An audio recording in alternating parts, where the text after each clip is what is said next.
Moving on from that, let's look at some of the news making headlines on the African continent. Parliamentarians in the Democratic Republic of Congo have voted to oust Prime Minister Sylvestre Ilunga Ilunkamba, collapsing the government and giving President Felix Tshisekedi a chance to appoint loyalists to key ministries. Last month, Tshisekedi moved to end a coalition formed with his predecessor, Joseph Kabila, that has constrained Tshisekedi's authority since he took office in January 2019. Tshisekedi's new political alliance, known as the Sacred Union, is yet to be officially formed, but it is likely to be comprised of more than 20 parties, giving him an overwhelming majority to pass legislation. Daniel van Dalen, a country risk analyst, joins us to unpack the implications of this in that region. Daniel, thank you for your time and thank you so much for joining us on Weekend Dawn. I think the major question here to ask is, does the removal of the current minister, Ilunga, finally mean the long-term rule of Joseph Kabila is over, considering that a lot of Joseph Kabila's allies were still within the ranks in parliament?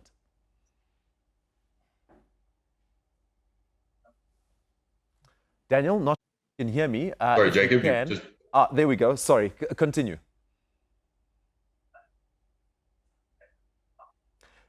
Daniel, what I wanted to know was I just didn't hear the tail end of your question. Yeah, the removal of Prime Minister Ilunga. Does this mean that the Joseph Kabila era is finally over?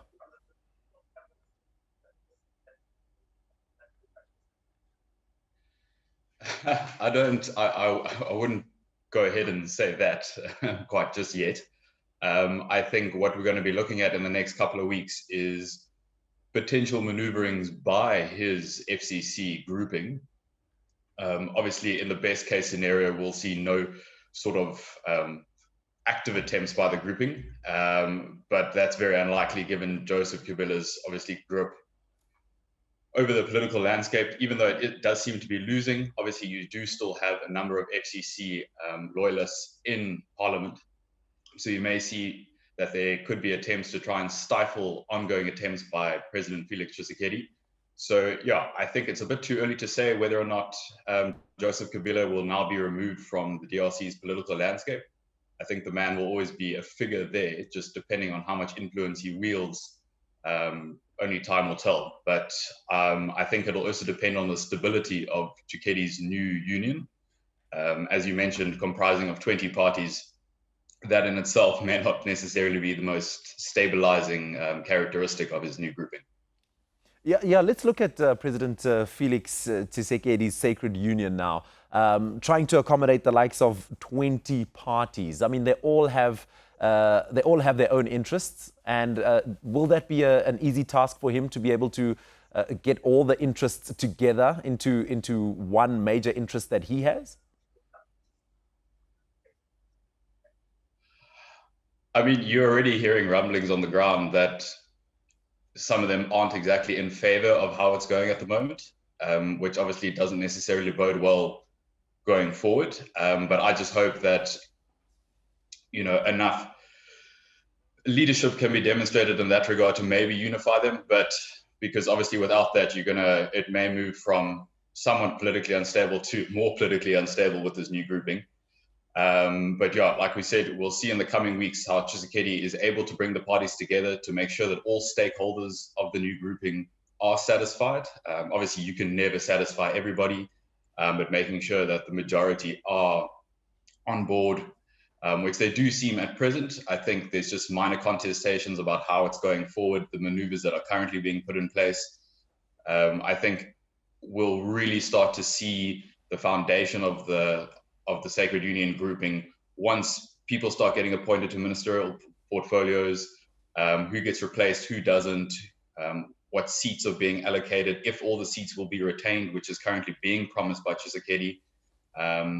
So I think if he holds all the promises that he's busy making now, I think it could hold for now, but we'll see how the process unfolds in the coming weeks.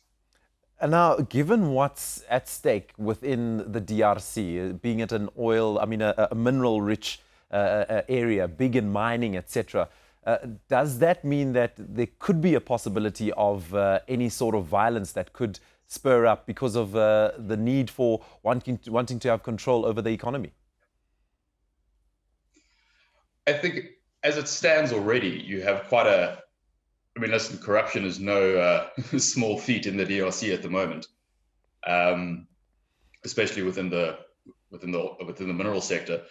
So violence, not necessarily. You have militant violence and extremist violence in various parts of the countries where mineral extraction is going on. But from a political perspective, it'll be interesting to see, just in terms of not necessarily violence, but from an institutional standpoint, that you have many of Joseph Kabila allies within the mining portfolios and the mining sector. So it'll be should they attempt to kind of foster any sort of rebellion within those systems, obviously in an extremely mineral dependent country, that could obviously stagnate the economy a little bit there if they decide to derail things. So that's almost what I was alluding to earlier, that we'll see what moves Joseph Kabila and his allies make in the coming weeks, which is one of the kind of forecasts that could be said of potentially engendering economic issues already in the country and security issues. But I think more so the first one, especially given the dominance of his allies within the mining industry and portfolio. I'm looking at the close ties between the likes of the DRC, and obviously before it was Rwanda and the DRC being very close in terms of neighboring countries. Are the neighboring countries, including the Central African Republic and Rwanda, etc., still playing a major role in keeping the peace, or having a very good close political tie with one another at this period in the DRC? So I can't say that the regional leaders have commented on the situation too much, but my understanding is that when it comes to places like Rwanda and Burundi, the ties are very much with Felix Tshisekedi, not necessarily any sort of dealings with Joseph Kabila, at least not now anyway. And my understanding is there was a recently released UN report which basically detailed that Rwandan and Burundian forces are or have been assisting in counterinsurgency operations in various capacities, where I think it's on the ground forces and intelligence and some supplies of armaments to Congolese military forces. So they definitely still play an active role. It's definitely more clandestine in nature as maybe it used to be, but I don't think that this power shift within the administration is going to shift the ties between DRC and these countries, which, while went through a bit of a rough patch in the last couple of years, is definitely getting back on track. And from a military standpoint, and in terms of assistance in combating the militants in various parts of the country, that's never really shifted despite the diplomatic ties deteriorating. But I think on all fronts, irrespective of what happens now, the regional partners are still going to play a very big role in the counterinsurgency initiatives in DRC. Daniel, my parting question is obviously definitely worth asking. The African Union, where do they play a role here? Have they made any comments regarding Prime Minister Ilunga boycotting the motion of no confidence against him? No, I think right now, there's nothing, I suppose, illegal or exceptionally wrong with what's kind of taken place. At the end of the day, you have lawmakers the majority of lawmakers choosing to vote him out, obviously not participating in the vote of no confidence.